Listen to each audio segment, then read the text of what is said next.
예. 십자가와 자유인데, 우리가 이제 심리학이 프로이드로부터 출발을 해서 학문적으로 발전하고 이렇게 왔는데, 기독교가 이런 세상 심리학을 어떻게 이해하고 있냐면은 세 가지 형태로 나타나고 있어요. 그래서 하나는 그대로 갖다 쓰는 단계가, 그대로 쓰는 이제 사람들이 있습니다. 뭐 프로이드의 이론이나 칼융의 이론이나 뭐 메슬로의 이론이나 뭐 다양한 어떤 이런 심리학자들의 프로그램을 그대로 갖다가 쓰는 경우가 있어요. 수용파지요, 수용파. 그 다음에 또 하나는 이 거절하는 파가 있습니다. 그거는 세상 학문이지, 우리는 보고만 해서. 그래서 기독교의 입장에서 이거는 수용할 수 없다. 그래가지고 성경을 통해서 하는데, 기독교적 관점에서는 모든 것을 죄로부터 원인을 해석을 합니다. 죄로부터. 그래서 죄 문제를, 예를 들어서 내가 지금 분노를 해서 분노 조절 장애라고 하는 심리적 질병을 앓고 있어요. 그러면은 성경에서 봤을 때는 이거는 죄란 말이에요. 용서해야 되는데 용서하지 못하니까. 그래서 이 죄 사함을 받고 그 다음에 십자가를 생각하고 이렇게 해결해 나가면 되지, 이거를 굳이 그런 세상적인 어떤 방법들을 동원해다가 그렇게 하는 건 이건 바람직하지 않다. 이제 이렇게 보는 이제 파가 있어요. 그 다음에 또 하나는 복음을 중심으로 하되 또 그런 기술적인 면은 이제 우리가 수용을 하는 게 좋다 해가지고 통합파가 있습니다. 통합파. 그래서 크게 심리학이나 이런 세상적 학문에 대해서 기독교 쪽에서는 세 가지의 견해를 가지고 있다 하는 것을 우리가 보시고, 우리의 관점은 뭐냐면은, 우리의 관점은 우리는 하나님의 형상을 중심으로 해서 성경이 기반이 되고 성경을 중심으로 활용하되 그들이 사용했던 그 부분들에 대해서 필요한 요소들은 우리가 활용을 한다라고 하는 입장이에요. 그러니까 우리는 통합 쪽에 가까운 거죠, 이게. 그래서 성경을 중심으로 하고 성경에서 일단 벗어나 버리면 이건 안 되는 거니까. 그래서 이제 그런 입장에서 이제 보게 됩니다. 그래서 이제 배제하는 쪽에서는 그래서 이제 성경을 중심으로 해서 죄 사함 받고 성령 안에서 해결을 해야 된다라고 하는 이제 중점에다가 초점을 두는 거예요. 그런 면에서 이제 상당히 또 일리 있는 면도 있어요. 왜냐하면 십자가를 어떻게 활용하냐. 심리 질병을 다루거나 또 상담을 하거나 하다 보면은 자기에 대해서 어떻게 생각합니까? 라고 했을 때 어떻게, 가만히 설전사님 이거 안 했어? 아, 했어? 응. 그래서 이 십자가를 사용하는 방법, 그러니까 우리에게 주신 하나님의 놀라운 선물들이 이렇게 많아요. 근데 이거를 우리가 제대로 사용을 안 해요. 그냥 믿습니다로 끝나버리는 거예요, 이거.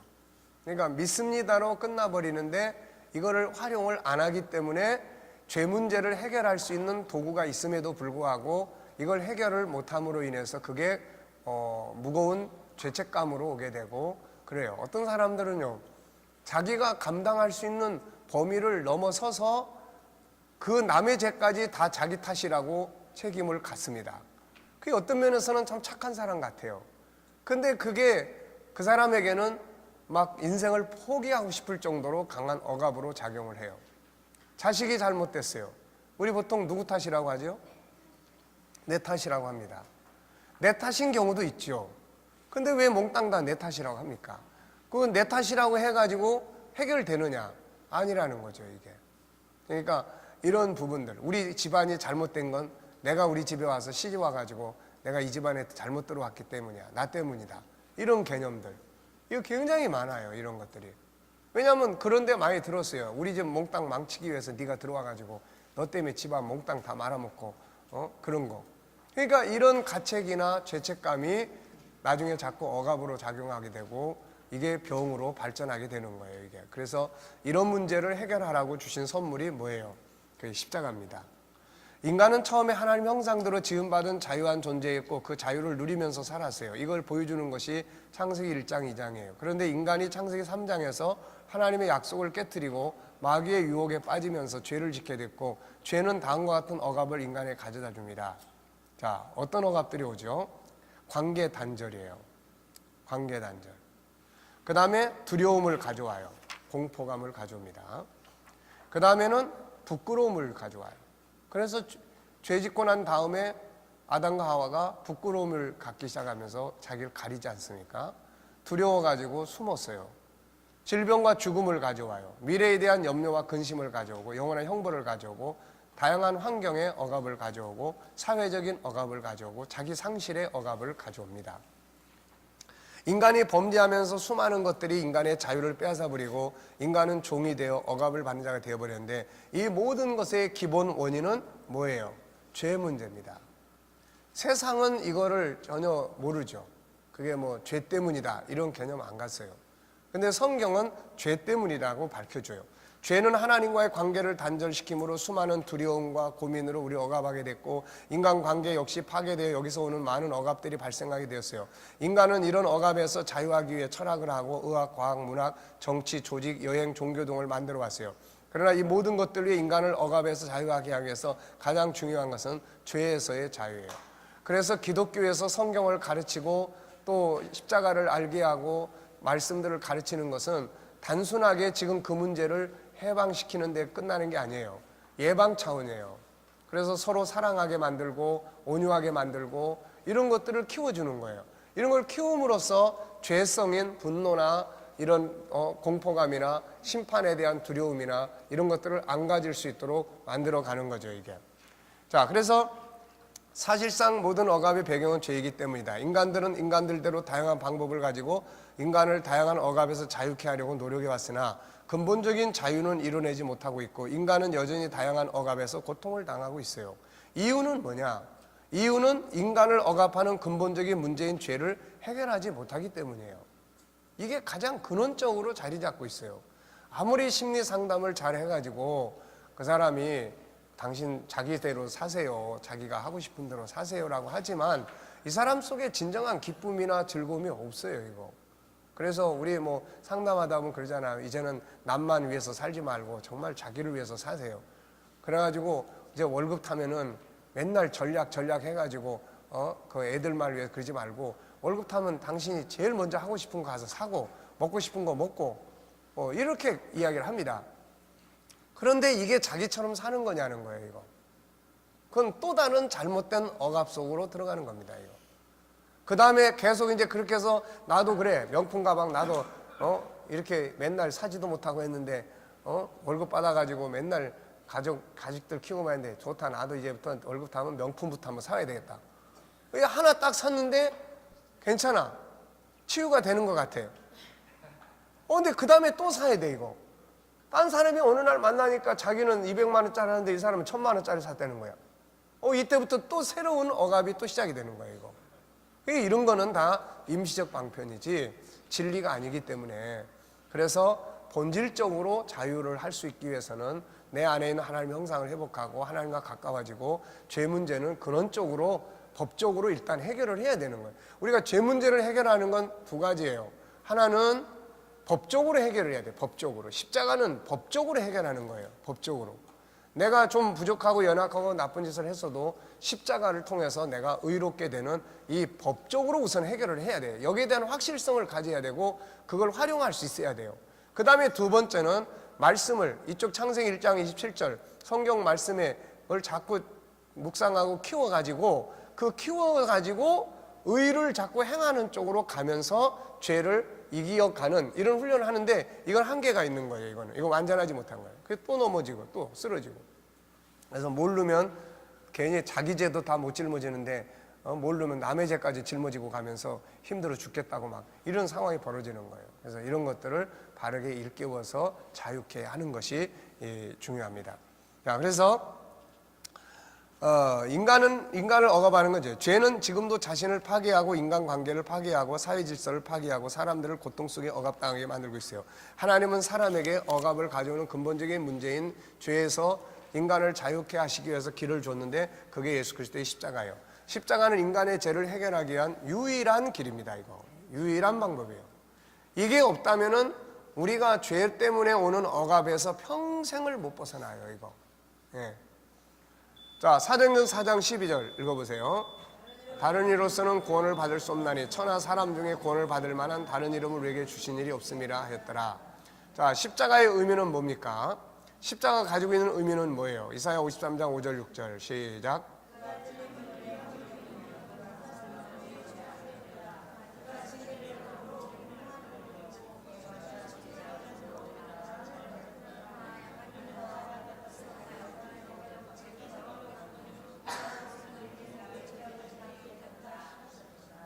쭉 읽어보세요.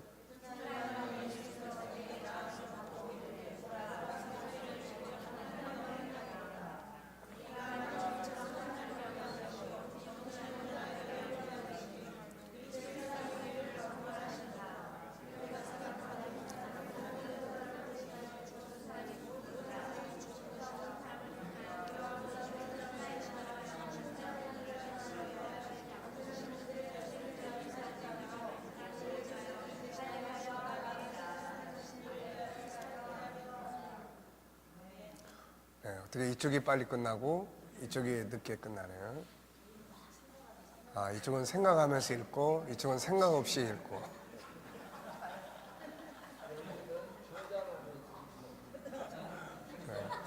네, 이쪽은 저장하면서 읽고. 네. 자, 십자가의 의미는 대속이다. 인간이 자기 죄를 스스로 해결할 수 없기 때문에 하나님이 대신 죄를 담당할 대속자를 보내셨는데 그분이 바로 예수님입니다. 그분은 우리의 모든 죄를 짊어지고 대신 십자가에 의해서 죽음의 형벌을 받으신 것이다. 그러므로 이제 누구든지 이 사실을 인정하고 믿으면 죄 문제를 해결할 수 있게 된다. 자, 요한복음 3장 16절 17절.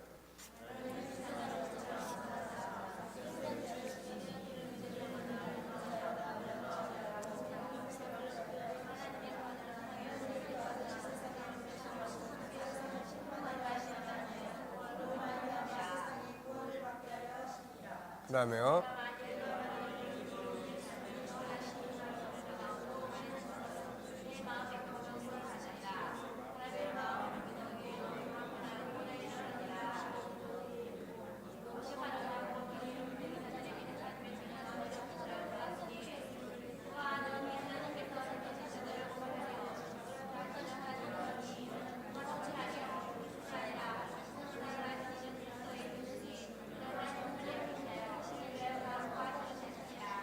네. 죄에서의 자유는 오직 십자가, 그것을 담당하신 예수 그리스도를 믿음으로만 되는 일이다. 갈라디아 2장 16절.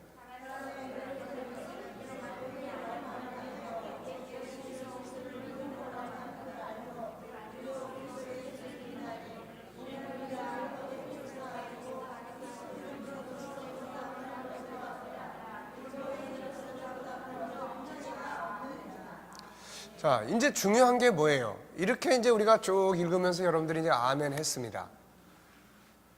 자, 이게 이제 중요한 게 뭐예요? 이제 그 다음에. 이제 이거를 활용해서 이 자유를 내가 실제로 누려야 된다는 거야, 이거. 근데 공부는 해서 아멘까지 다 했는데 현장에서는 이게 안 되고 있다는 거죠. 현장에서는. 네. 이것만 우리가 제대로 활용하고 이것만 제대로 이해하고 이걸 활용할 수 있으면 최소한 자기 학대에서는 해방할 수 있어요. 이게.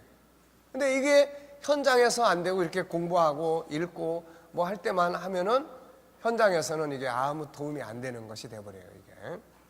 중요한 건 뭔가? 십자가를 통해서 이루어진 자유를 누려야 한다는 거다. 야생코끼리 잡아다가 줄에 묶어서 훈련시키면 처음엔 줄을 끊고 가려고 애쓰지만 후에는 줄을 풀어놓아도 도망가지 않는다. 왜 그럴까요? 이미 종으로서 학습이 되어 버렸기 때문이다. 아쉬운 것은 우리도 비슷하다는 거다. 분명히 그리스도께서 우리를 자유하게 하려고 십자가를 지셨는데 우리는 여전히 자유를 누리지 못하고 종으로 살고 있다는 말이다. 여기에 대해서 바울 사도는 이렇게 말한다. 갈라디아 5장 1절.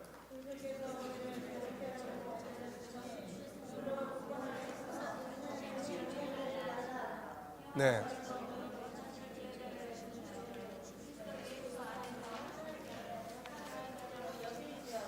자, 여기에 여기라는 말이 아주 중요한 말이에요. 여기라는 말. 인정하라는 말이에요. 인정하면은 효력을 발생하는 거야. 근데 이걸 인정 안 하면은 십자가는 나하고 상관없는 게 되는 거예요, 이게.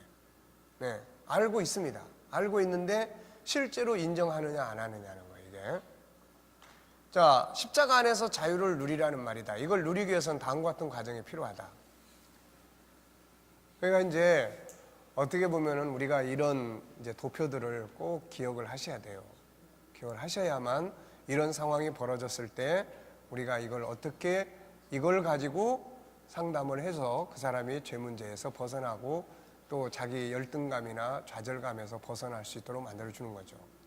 자, 십자가 의미 이해하기, 믿음, 인정, 영접, 확신, 의인으로 여김, 혜택 알기, 관계 회복, 누리고 살기, 응용, 소망으로 기다리기.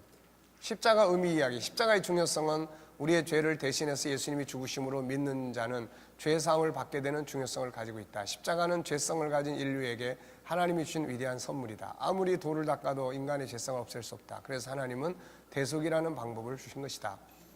이사야 53장 6절, 우리는 다 양 같아서 그릇 행하여 각기 제 길로 갔거늘 여호와께서는 우리 모두의 죄악을 그에게 담당시키셨도다. 그러므로 그분의 십자가 사건은 우리의 죄를 위한 사건이었고 이것을 믿는 자는 누구든지 죄사함을 받게 한다. 믿음, 이 사실을 인정하고 신뢰하는 것이 중요하다. 나는 나의 모든 죄가 예수님 십자가의 모든 목적을 믿는다. 예수님만이 나의 구세주다. 이 말을 많이 외쳐야 돼요. 이게 내 생각이 일단은 인정을 하게끔 만들어야 돼요. 네. 내가 공부를 통해서는 인정이 되는데 이게 실제로 내 영혼 깊은 곳에서 생각 속에서 이걸 인정을 안 해. 효력이 없는 거야, 이건. 네. 그래서 세뇌시킨다는 거예요, 이거. 뇌에다가 자꾸 입력을 시켜서 내 몸의 모든 기능이 맞아, 나는 예수님의 십자가로 죄사함 받았어 라고 하는 것을 인식할 수 있도록. 자, 세 번째는 확신입니다. 이제부터 법적으로 나는 죄인이 아니라 의인이라는 사실을 인정하고 자유할 수 있어야 한다. 그리고 아무도 나를 정죄할 수 없다는 말씀을 믿고 인정하고 외쳐야 된다. 계속 외치라는 말을 많이 하고 있습니다. 자, 로마서 6장 11절에서는 죄에 대해서는 죽은 자고 그리스도 예수 안에서 하나님께 대하여는 살아있는 자로 여기라. 이제 죄는 나하고 상관없어. 나는 이제 하나님 앞에서 의로운 사람이야 라는 것을 여기라. 로마서 8장 33절에도 누가 능히 하나님께서 택하신 자를 고발하리요 의롭다 하신 이는 하나님이시니 누가 정죄하리요 죽으실 뿐 아니라 다시 살아내시는 그리스도 예수시니 하나님 우편에 계신 자 우리를 위하여 간구하시는 자시니라. 이 말씀이 빛을 발할 때가 있단 말이에요. 이게 내가 넘어져서 쓰러지고 또 죄책감을 느끼고 막 고민하고 괴로워할 때 그때 이런 말씀들이 딱 떠올라야 되는 거예요. 그러면은 그 말씀이 이 사람을 죄의 억눌림에서 자유케 하는 거예요. 이게 진리를 알지니 진리가 너희를 자유케 하리라는 말씀의 의미예요. 혜택 알기. 이제 나는 종이 아니라 하나님의 자녀라는 사실 인정해야 한다. 창세기 1장 27절 28절을 암송하고 외치고 믿어야 된다. 하나님 형상을 다시 회복한 거죠. 영접하는 자 그 이름 믿는 자들에게 하나님의 자녀가 되는 권세를 주셨다. 하나님의 자녀 그러면 창세기 1장 27절, 권세 그러면 28절이에요. 그러니까 하나님의 자녀로서 권세를 가지고 세상을 다스리게 만들어졌다 그런 이야기죠. 이제 믿음을 가진 사람들은 자신이 하나님의 자녀라는 사실을 알고 행동해야 한다. 왕의 자녀에는 권세가 따른다. 우리는 본래 하나님 형상대로 지음받은 하나님의 자녀다. 범죄하여 잃어버렸더니 권세를 예수 그리스도 십자가로 다시 회복했다. 그러므로 이제는 이 권세를 활용할 수 있어야 한다. 이 권세가 우리를 모든 억압에서 자유하게 할 것이다. 누리고 살기, 응용하기. 이제 십자가를 응용을 해야 됩니다. 십자가를 볼 때마다 나를 사랑하시는 하나님의 사랑, 주님의 사랑을 생각하라. 십자가를 볼 때마다 나는 자유인이라고 외쳐라. 그 안에 들어있는 사랑과 희생을 배워라. 어려운 일을 만날 때 고난 속에서 십자가를 생각하라. 자신이 죄를 짓거나 연약해서 실수할 때 자신을 학대하지 말고 십자가 앞에 맡겨라. 우리가 죄를 짓거나 연약해서 실수하면 마귀는 우리 속에서 이렇게 이야기를 해요. 네가 무슨 목사야? 다 때려쳐. 네가 무슨 집사야? 네가 신자야? 다 그만둬. 이게 이제 마귀가 우리 속에서 하는 참소입니다. 이게. 그러면 한없이 더 깊은 절망의 자리로 내려가요. 죄의 멍에가 무겁게 짓눌러서 자기를 학대하기 시작합니다. 그래, 다 내 책임이야. 내가 무슨 자격 있다고. 다 그만두자. 그러면 이제 억압이 그 사람을 망하게 만드는 거예요. 이게. 이때 정신 차리고 십자가를 활용해야 돼요. 그래야 그 멍에서 빠져나올 수 있어요. 이때 이렇게 고백하라. 맞아요. 나는 죄인이고 연약해요. 그래서 나는 당신이 필요합니다. 그래서 나한테 필요한 거예요. 우리가 죄를 지을 때에 십자가가 필요한 거예요. 죄를 짓고 있을 때. 죄인이기 때문에 십자가가 필요한 거예요. 그리고 십자가를 바라보고 의지하라, 맡겨라. 그러면 죄의 억압에서 자유하게 된다. 바울은 이렇게 말한다. 고린도 12장 9절, 나에게 이르시기를 내 은혜가 내게 족하도다. 이는 내 능력이 약한 데서 온전하여 짐이라 하신지라. 그러므로 도리어 크게 기뻐함으로 나의 여러 약한 것들에 대하여 자랑하리니 이는 그리스도의 능력이 내게 머물게 하려 함이라. 그러므로 내가 그리스도를 위하여 약한 것들과 능욕과 궁핍과 박해와 공고를 기뻐하노니 이는 내가 약한 그때에 강함이라. 내가 약할 때 그분이 강하게 역사하는 거예요. 네. 십자가는 죄, 가책 등의 억압에서 자유하게 하는 유일한 약이에요. 자, 악마와 마틴 루터. 마틴 루터가 아주 심한 병으로 누워있을 때 악마가 그의 침실로 들어왔다. 악마는 승리의 미소를 지으며 내려다봤다. 악마의 팔에는 커다란 두루마리를 안고 있었다. 악마가 두루마리의 한쪽 끝을 잡고 마룻바닥에 내던지자 두루마리가 펼쳐졌다. 거기에는 루터의 죄가 낱낱이 적혀 있었다. 루터는 그 길고 무시무시한 기록을 천천히 읽어내려갔다. 그의 단단한 마음은 소름 끼치는 두루마리 앞에 잔뜩 움츠러들기 시작했다. 그때 갑자기 루터의 마음에는 두루마리에 적혀 있지 않은 한 가지 사실이 번개처럼 떠올랐다. 그는 커다란 소리로 외쳤다. 당신은 한 가지를 빠뜨렸어. 거기에 적힌 글들이 다 사실이지만 당신은 가장 중요한 걸 잊었어. 예수 그리스도의 피가 우리의 모든 죄를 씻어주신다는 사실 말이요. 루터가 이렇게 외치자 그 교활한 악마와 괴로운 두루마리는 그 자취를 감췄다. 그리고 루터의 마음에는 다시금 평화가 찾아왔다. 이런 이야기죠. 그래서 십자가를 적극적으로 활용을 해라. 그래서 이제 상담을 하다 보면은 가책을 받거나 자기의 그런 잘못된 것들 때문에 막 주눅 들어서 우울해하거나 이런 사람들은 십자가를 통해서 자유를 할 수 있도록, 그렇다면은 십자가를 믿으세요. 십자가를 통해서 자유함을 얻습니다라고 아무리 이야기를 해줘도 이 사람의 머릿속에는 이미 무슨 생각이 꽉 입력이 돼 있어요. 자기를 학대하는, 가책하는 게 꽉 입력이 돼 있어요. 그래서 그렇게 사람의 말을 가지고 해결이 안 돼요. 그래서 그때는 죄사함에 대한 강력한 말씀들을 몇 개 줘가지고 이거 암송하세요. 아침 저녁으로 암송하시고 이걸 외치세요. 그러면 어느 순간인가 그 말씀이 내 뇌를, 생각을 지배를 해요. 그게 확신이 딱 쓰는 순간 자유함을 얻게 되는 거예요, 이게. 네, 그러니까 그래서 진리를 알지니 진리가 너희를 자유케 한다는 말은 그런 의미예요. 그런 의미. 네. 자, 소망으로 기다리기. 어떤 사람들은 미래에 대한 두려움, 불안감, 염려와 근심 등으로 억압되어 살고 있다. 그런데 십자가는 우리의 미래에 대해서 희망을 갖게 함으로 자유하게 한다. 십자가 안에 있는 사람들은 장래의 심판을 받지 않는다. 대신 하늘의 나라와 영원한 영광에 참여하게 된다. 다 같이 한번 읽어보시죠.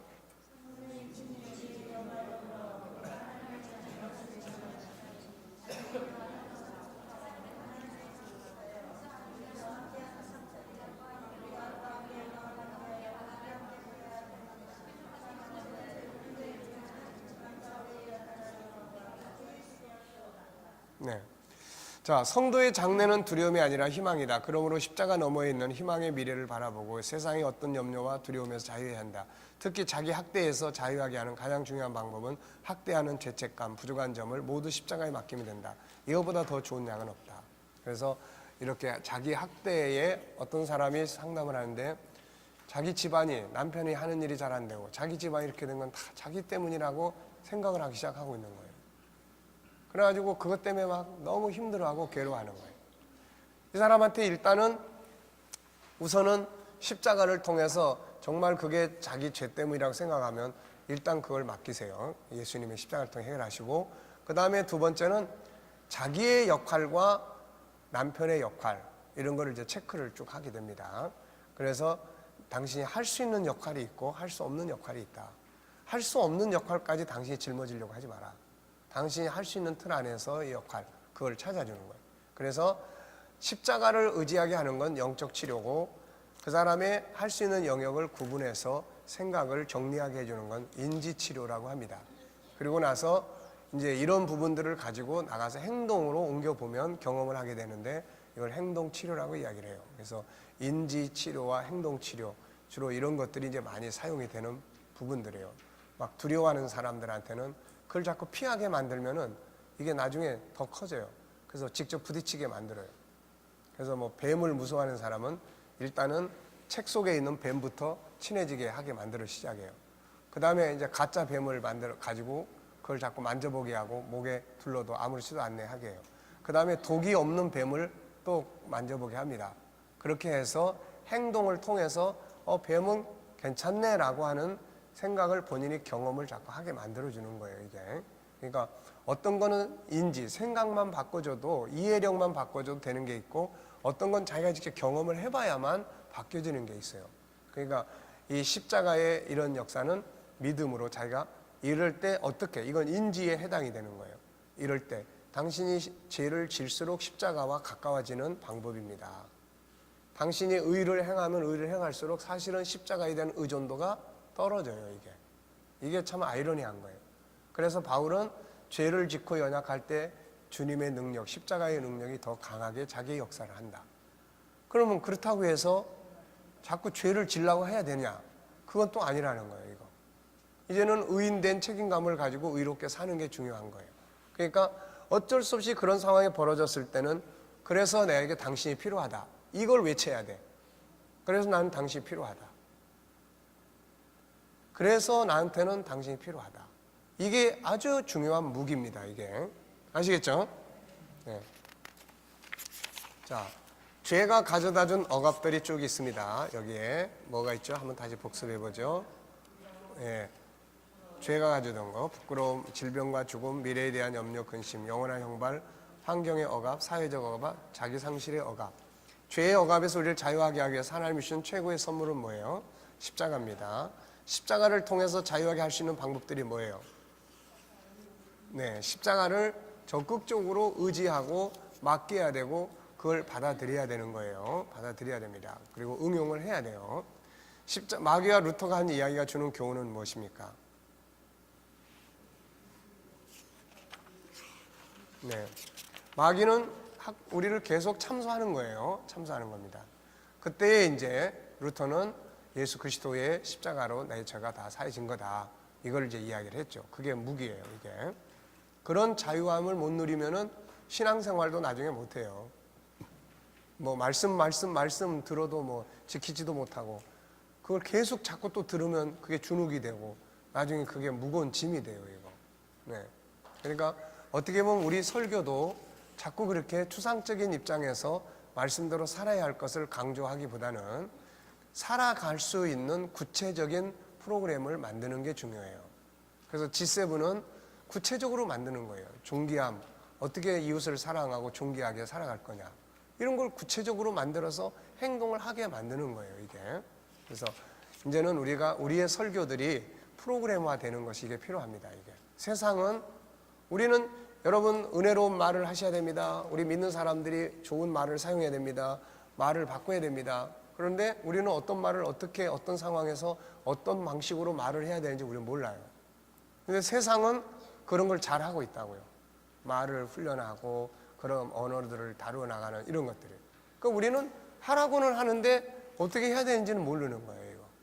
그러니까 그런 부분들을 우리가 이제 교회 안에서도 원래 교회가 예배, 하나님을 예배하는 것과 함께 교육이에요, 이게. 하나님의 말씀이 교육되어져야 되는 거예요. 근데 말씀이 설교 속에서는 전달이 되는데 교육이 없는 거예요. 그러면 구체적으로 뭘 어떻게 해야 되는지 몰라요. 유대인들은 하나님께 예배와 함께 성경을 구체화시키고 있다고요. 그걸 탈무드라든지 또 그들이 살아온 삶의 전통 속에서 만들어진 이런 것들이 삶의 현장을 움직이고 있어요. 그러니까 뛰어난 민족이 될 수밖에 없는 거예요, 이게. 네. 자, 이제 보겠습니다. 그 다음 과로 넘어가겠습니다. 자, 우리가 지금 영적 치료의 도구들을 사용하고 지금 공부하고 있어요. 첫째는 뭐예요? 믿음. 두 번째는 기도. 세 번째는 네. 그래서 그런 상담을 하거나 그런 부분들을 할 때 어떤 도구를 어떻게 사용할 수 있도록 해줄 것인가가 우리들이 잘 정리돼야 될 부분들이에요. 무조건 기도 열심히 하세요. 이래가지고 안 돼요. 자, 하루를 지나가면서 1분씩만 이런 기도를 하세요. 1분씩만. 오전에 1분. 그래서 지금 내가 부딪혀 있는 것을 하나님께 아뢰고 하나님이 도와주시고 이런 기도를 1분씩만 오전에 1분 하루에 밥 3번 먹으니까 밥 먹고 오후에 또 한 번, 저녁에 한 번 이런 식으로만 해도 그 사람이 기도라고 하는 것을 막 우리가 생각하는 기도는 주로 뭐죠? 막 모여가지고 그냥 불러 해야 되고 막 방언도 해야 되고 막 우리는 주로 기도 그러면 그쪽에 많이 생각을 가지고 있어요. 근데 실질적으로의 기도는 대화입니다. 대화. 하나님, 이 일 좀 도와주세요. 하나님, 제가 이렇게 행동하려고 하는데 괜찮겠습니까? 이게 이제 실질적인 하나님과의 소통이에요, 이게. 네. 예수님이 그랬잖아요. 이방인들은 기도할 때, 이방인처럼 너희가 기도할 때 중언부언하지 마라. 저희는 많은 말을 해야 하나님 들으신 줄을 안다. 그렇지만 너희가 구해야 하는 것을 구하기 전에 너희에 있어야 될 것을 하나님 미리 다 아신다. 그러므로 너희는 이렇게 기도해라. 그러면서 주기도문을 가르쳐 준 거예요. 주기도문 다 암송하는데 몇 분 걸리죠? 중요한 건 주기도문을 사냐 안 사냐 하는 거예요. 이거. 주기도문을. 네. 자, 그 다음에 이제 네 번째는 뭡니까 이제? 네, 첫째는 믿음, 두 번째는 기도, 세 번째는 말씀, 네 번째는 십자가, 다섯 번째네요. 찬양이에요, 찬양. 우리 찬양 많이 하잖아요. 자, 인간의 본성은 뭐죠? 인간은 기본적으로 예체능을 가지고 있습니다. 기본적으로 인간은 수학, 과학, 그 다음에 문학, 철학 이런 기본 능력과 함께 예체능의 능력을 기본적으로 가지고 있어요. 그래서 애나 어른이나 기본적으로 노래 다 좋아하고 기본적으로 또 뭐합니까? 뛰고 놀고 이런 거 다 좋아하는 거예요. 이게 인간의 본성입니다. 예, 인간은 기계처럼 가만히 있다가 움직여라 그러면 뚜벅뚜벅 걷고 서 그러면은 딱 서고 이런 존재가 아니라 기본 설계가 찬양하고 뛰고 노래하고 춤추고 움직이도록 설계가 돼 있어요. 그래서 사람 보고 무조건 가만히 있어라, 애들 보고 무조건 가만히 있어야 돼, 잃어버리면 안 돼 이거. 그래서 사람은 기본적으로 예능과 체육의 특징을 가지고 있습니다. 이사야 43장 21절에는 이 백성은 내가 나를 위해 지었나니 나를 찬송하기 위해서야. 노래 부르기 위해서 만들어 놓은 거예요, 인간은. 또 1장 28절 다스리고 정복하는데 가만히 앉아가지고 다스리고 정복이 됩니까? 쫓아다녀야죠. 예, 움직이게 돼 있는 거예요. 또 내 이름을 경외하는 너희에게 공의로운 해가 떠올라 치료하는 강선을 비추리 너희가 나가서 외양간에서 나온 송아지 같이 뛰리라. 이게 원래 뛰게 돼 있는 거예요, 이게. 그래서 뛰고 걷고 이렇게 돼 있습니다. 노래하고 뛰어다니며 소통하도록 만들어진 인간이 이걸 하지 못하게 막히게 되면 답답하고 대신 짜증만 나고 다른 것들이 손에 잡히지 않아요. 그래서 은혜를 받게 되면 이것들이 다시 살아나서 먼저 찬양이 나오기 시작을 하고, 찬양은 인간을 행복하게 만드는 중요한 기능입니다. 찬양이 보여주는 기적의 역사들이 많죠. 찬양은 억압된 심리 상태를 자유하게 하는 감동을 줘요. 성경은 찬송을 통해서 억압을 푼 내용들을 많이 보게 됩니다. 사울의 억압을 푼 다윗의 찬양, 대표적인 건 사무엘상 16장 23절 사울이 악신에게 억압을 당할 때 다윗이 악기를 가지고 찬양할 때 악신이 떠나 자유케 된 사건이에요. 사무엘상 16장 23절 다 같이 읽어보세요.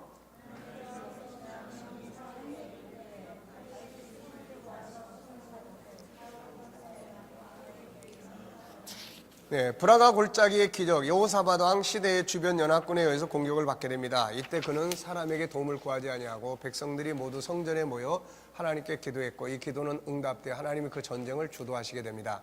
그런데 전투 방법이 일반 전투와는 아주 달랐어요. 그래서 이 전쟁에서는 어떻게 했습니까? 한번 쭉 읽어보실까요? 시작.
네.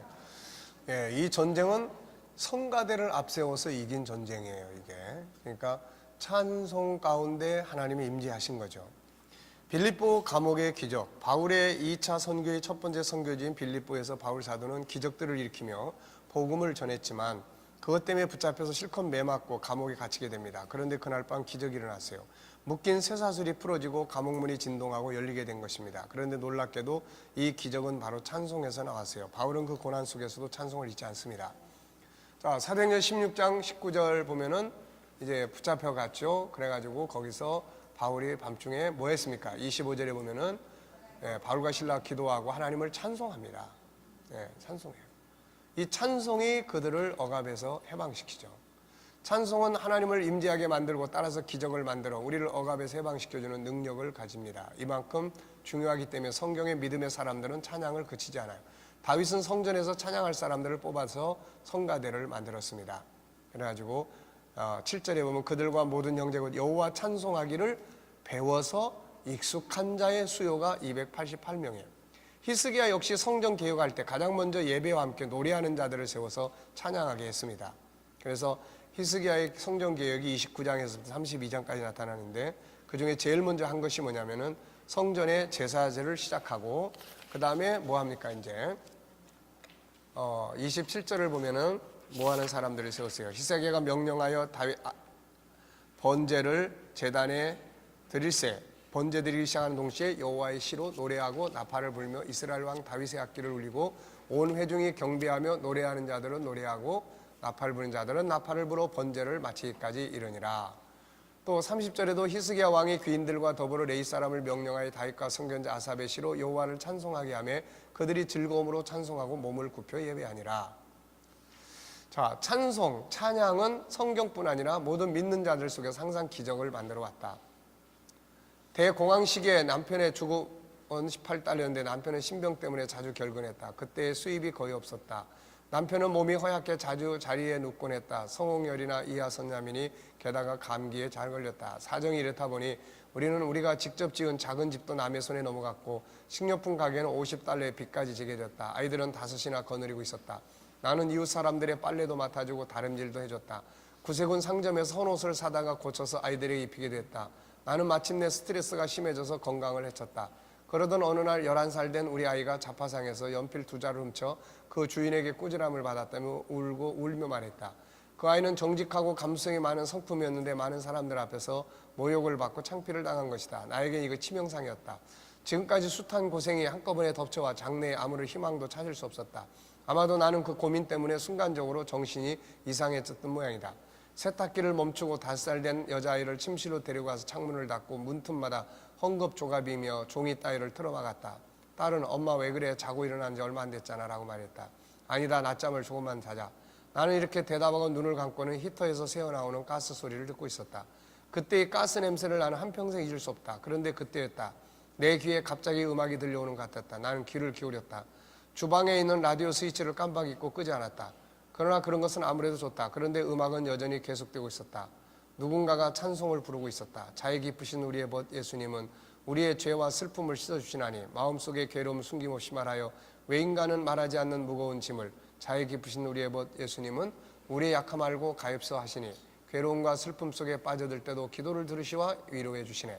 이 찬송가에 귀를 기울인 동안 나는 내가 비극적 잘못을 저지르고 있다는 걸 깨달았다. 나는 혼자서 온갖 무서운 투쟁과 싸우려고 했다. 나는 기도로 모든 것을 주님의 뜻에 맡기려고 하지 않았다. 벌떡 일어나 가스를 끄고 문과 창문을 열었다. 나는 그날 하루 종일 눈물에 젖어 기도를 드렸다. 주님의 도움만을 구한 것은 아니라 내게 주어져 있는 주님의 축복에 대해 진심으로 감사를 드렸다. 몸도 마음도 굳세고 튼튼한 아이를 5이나 주신 데 대해서다. 나는 2번 다시 이런 감사함을 모르는 짓은 하지 않겠노라고 주님 앞에 맹세했고 그리고 나는 그 맹세를 지켜왔다. 우리는 집을 잃고 조그만 시골 학교로 월세 $5로 세를 들어온게 했지만 나는 그때도 주님께 감사했다. 비바람과 추위를 막을 수 있는 장소가 생긴 것에 감사드렸다. 나는 더 이상 나빠지지 않은 것을 주님께 감사했다. 그리고 주님께서 나의 기도를 들으셨다는 것을 믿고 있었다. 왜냐하면 당장은 아니지만 상황이 조금씩 좋아졌고 경기가 회복됨에 따라 형편이 조금은 나아졌기 때문이다. 나는 어느 컨트리 클럽의 모자의 지실에 고용되어 틈틈이 양말도 팔게 되었다. 아들 하나는 고학할 각오로 대학에 들어가 농장에 일자리 얻어서 아침 저녁으로 13마리에 되는 젖소에 젖을 짜게 되었다. 지금 내 아들들은 모두 잘 자라 결혼됐다. 내게는 귀여운 손자가 셋이나 있다. 그 끔찍스러운 날 가스 스위치를 틀었던 지나간 일을 돌이켜 생각할 때마다 나는 그 아슬아슬한 위기의 순간에 용케도 내 눈을 뜨게 해주신 주님께 감사드린다. 그때 만약 그런 끔찍한 짓을 저지르고 말았다면 오늘날의 기쁨을 누릴 수 없을 것이고 행복스러운 많은 세월을 영원히 잃어버렸을 것이 틀림없다. 나는 죽고 싶다고 입버릇처럼 말하는 사람의 이야기를 들을 때마다 죽어서는 안 돼, 절대로 안 돼요 라고 외치고 싶어진다. 어떻게 해서든지 참아야 하는 캄캄한 누움의 순간은 결코 길지 않다. 다음 밝은 미래가 펼쳐지니까. 자살하려고 자식들하고 마지막 시간을 보내려고 했을 때 이분에게 살려준 것은 바로 찬송이었습니다. 그래도 다행히 그 라디오 안 끄고 들어누워 가지고 가스를 맡고 있는데 라디오에서 찬송이 나오면서 그 찬송의 감동이 이 사람을 살려낸 거죠. 찬양과 찬송은 오늘도 우리를 자유하게 하고 있다. 나 역시 찬양을 많이 듣고 부른다. 찬양은 여러 가지 억압된 심령을 자유하게 하는 능력을 경험하게 된다. 그래서 성경은 우리에게 찬양하러 간다. 시편 148편 할렐루야 하늘에서 여호와를 찬양하며 높은 데 그를 찬양하라. 계속 다 찬양하라는 말씀들이에요. 자, 잊을 수 없는 찬양. 그때 나는 어떤 일을 진행하고 있었는데 환경과 상황이 어려워 포기하고 싶을 정도로 마음의 염려, 근심, 부담감으로 억압을 받고 있었다. 차를 운전하고 가면서도 그 문제 때문에 상당히 고민하고 있었다. 그런데 그때 틀어놓은 찬양 중에 어떤 찬양 사역자의 찬양 가사가 내 마음을 감동하기 시작했다. 가사가 이런 내용이에요. 포기하려고 멈춰선 그곳에서 내가 너를 도우리라. 이 가사가 내 마음속에 탁 다가왔습니다. 몇 번씩 듣고 또 들었다. 이 찬양은 내 마음을 감동시켰고 포기하려고 했던 모든 억압이 사라졌다. 나는 좋지 않은 상황과 염려, 근심, 부담에서 자유하게 됐다. 찬양은 억압을 푸는 능력이다. 지금도 여전히 찬양은 나의 다양한 억압들에서 자유하게 하는 보물이 되고 있다. 자, 이 찬양이라고 하는 것은 이런 특징을 가지고 있습니다. 근데 이제 조심해야 될 게 있어요. 자, 어떤 찬양을 듣느냐가 또 이게 중요해요. 어떤 찬양을 듣느냐. 우울증에 빠진 사람이 계속 또 찬양을 듣는데 우울한 찬양을 들어요. 이거는 안 됩니다. 그래서 찬양은 그 곡에 따라, 가사에 따라, 또 그 속도에 따라서 이게 아주 자유자재로 사람을 움직여요. 아침에 운동하러 나가면 찬송은 아니지만은 연세 드신 분들은 흘러간 옛 노래를 많이 듣고 가요. 그러면 그런 노래를 들으면 왠지 모르게 이게 사람이 이게 처량해집니다. 이게. 근데 젊은 사람들은 막 빠른 템포의 노래를 부르고 그걸 듣고 가요. 터놓고 가요. 그러면 가다 보면 나도 모르게 어깨도 움직이고 뭐 발도 움직이고 이제 이렇게 되는 거예요. 그러니까 이게 찬양을 하되 가사, 어떤 가사가 들어있느냐. 요즘에 우리가 찬양은 많이 하는데 역사를 많이 못 일으키는 이유 중에 하나는 우선 곡이 너무 빠르다든지 또 하나는 가사가 거기에 안 맞아요. 회개를 해야 되는데 옛날에는 천부여 의지 없어서 뭐 세상에서 방황할 때 뭐 이런 것들을 부르면 회개를 하게끔 돼 있는데 지금 그런 노래가 없어요. 그러니까는 회개가 안 돼 이거. 그래서 이 찬양이나 이런 것들은 사람을 굉장히 움직이는데 세상에서도 노래나 이런 게 많이 움직이지 않습니까? 그래서 이런 부분들, 그래서 심리 상담을 하면은 항상 이 음악적인 부분과 관계가 많이 있어요. 뭘 하고 싶습니까? 뭐 어떤 노래 좋아하세요? 자, 교회 그러면 뭐 성가대 같은 거 해보실래요? 또 뭐 그런 워십 같은 거 한번 해보실래요? 또 아니면 우리 박보실 집사님 기타반에 들여보내가지고 그럼 기타 좀 해보실래요? 그래서 그런 역할이 심리치료에 많이 도움이 됩니다, 이게. 그러니까 교회 안에 그래서 가능하면은 그런 그 기타반이나 또 뭐 음악을 다룰 수 있는 그런 부서들을 이렇게 만들면은 도움이 될 수 있어요. 모르면 가서 배우면 돼요. 배워가지고 하면 됩니다. 네, 우리 박 집사님도 기타 못 치다가 어느 날 배워가지고 시작을 해서 열심히 또 배워가지고 지금 아주 잘 하고 있습니다. 그러니까 이런 부분들을 교회 안에서 적극적으로 하면 심리치료는 상담을 통해서 인지를 바꾸고 대화를 통해서 공감하고 하지만 행동으로 뭔가를 움직여 가지게 해야만 이게 좋은 열매들로 만들어질 수가 있습니다. 이게 뭘 만들게 한다든지. 예를 들어서 우리가 어떤 중독증 환자들을 이야기를 통하고 몸 프로그램을 통해서 많이 고쳤는데 그 다음에 이 사람이 할 일이 없으면 다시 원전으로 다시 돌아가는 거예요. 이거 다시. 그래서 항상 어떤 대안을 만들고 어떻게 해야 될 것인지를 찾고 직업을 찾고 뭐 그래서 지금도 어떤 사람 하나는 직업을 지금 찾아주려고 지난번에 당회에서도 장로님들한테 이 사람은 꼭 이거 직장 취업을 시켜야 되겠는데 아무리 상담을 해도 이게 삶이 복잡을 하니 이게 문제가 있다. 그러니까 뭔가 취업을 시켜야 되겠는데 좀 알아봐줘야 되겠다. 그러니까 이게 참 그런 거예요, 이게. 그러니까 그런 걸 통해서 자기가 뭔가 수익을 얻게 되고 뭔가 그러면 거기서 성취감을 얻게 됩니다, 이게. 그래서 취업을 하기도 하고 공부를 하기도 하고 뭔가 그런 부분에서 이제 가능한 방법들을 찾아내는 거죠, 이게. 그래서 앞으로 가면은 이제 이런 문제는 괜찮아지는 겁니다. 자, 10분간 휴식하겠습니다.